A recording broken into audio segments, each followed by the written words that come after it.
Hey y'all, it's time for another story. This one's kind of a family legend. On my mom's side, my family's been here since somewhere before the Civil War, and they were farmsteading. I think it was somewhere in Wisconsin. I don't really remember for sure.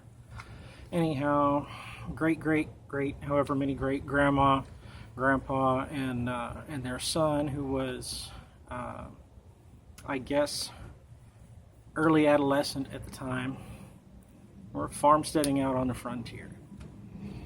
And then the war between the states starts. Civil War kicks off. And great-grandpa gets his draft notice. Right? The blue coats come and they're looking for strong fellers to join the war effort. And he's got a young family, he's got the farm to look after. And back then you could pay somebody to take your draft notice for you. So he found some fellow that said he was willing to go, paid him, and the guy took off with his money. So the press gang comes back around and they tell him, no, you got to go. Well, I paid this guy over here. He's supposed to go for me. Well, we can't find him, so guess what? You're coming to war. Well, now that he's gone, the local natives come around. And the way I was always told was that they came begging. They came looking for food. I like to joke and kind of pick at my mother, and I say they were looking for the rent. You got all these farmsteads and homesteads popped up. They were probably off at their winter camping grounds. You know, a lot of us have had different understandings about natives, and depending on the tribe, some of them were seasonally migratory. You know, they had a summer camp and a winter camp where they would hang out, and they were not truly fully nomadic. Anyhow, they come around looking for food. Well, they don't speak English. Grandma don't speak Indian, whatever that local tribal group spoke. So there's a lot of pointing and grunting, and she finally breaks down. She manages to convince them to leave all their guns outside, and they come in and they get whatever it is they're looking for, and they take off. And apparently this became a regular thing. They'd come around and they'd want in and they'd want food, and she'd make them leave their guns outside, and then they would get whatever they need, and they'd take off again. Well, things got pretty thin. They were pretty light on supplies, and she keeps trying to tell them, no, I got nothing. I can't spare anything. I don't have anything for you. I barely have enough for myself and my son. Well, they don't speak English. She don't speak their language.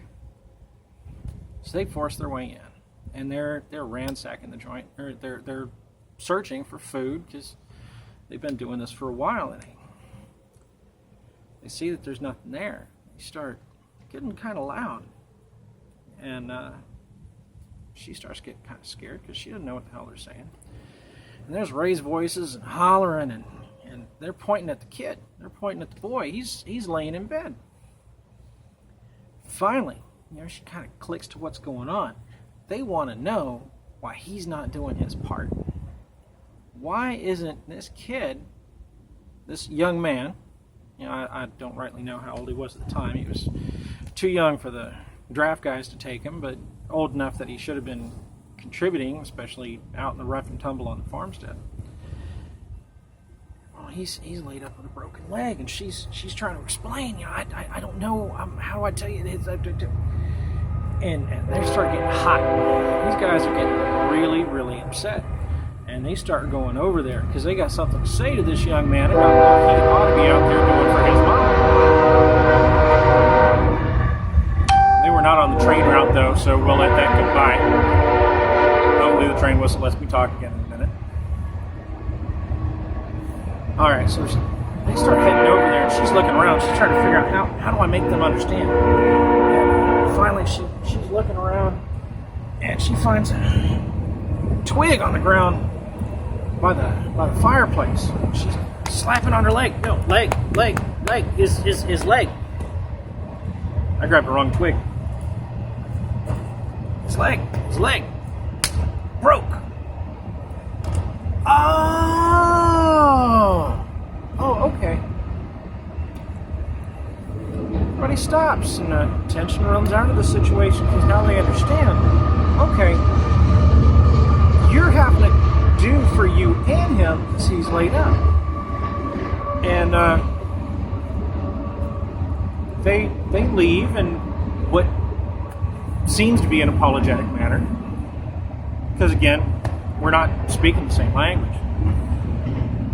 And they don't take anything, pick up their guns, and they go. She's kind of nervous about this because she's never had this heated of an interaction. Everything's been generally peaceable before. And a couple days later, they come knocking again.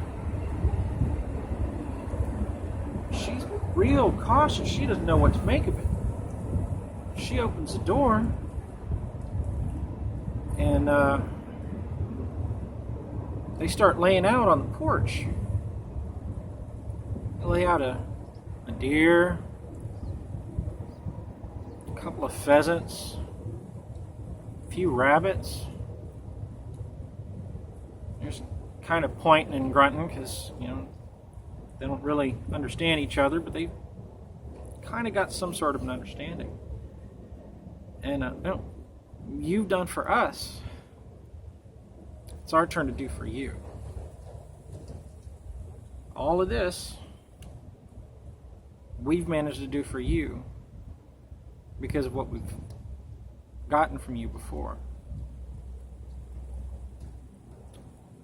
So, I guess the moral of the story is if you get to the position where you have to take, and you can't get what you need without taking it, just remember that the day is going to come when the right thing to do is for you to give back. Even these people who are from different cultures and didn't understand each other, were in a little bit of conflict maybe over whose land it was and who was supposed to be there. We're still able to come to an agreement, and even after all was said and done, after these people had taken what they needed from this family to take care of their families, when she had enough and they had nothing. She didn't necessarily give it 100% willingly, but it was still amicable. I understand she was probably afraid, but when they had enough and she had nothing, and they came back and they gave back. Anyhow, love y'all. Be good. Play nice with each other. Make sure you give something back.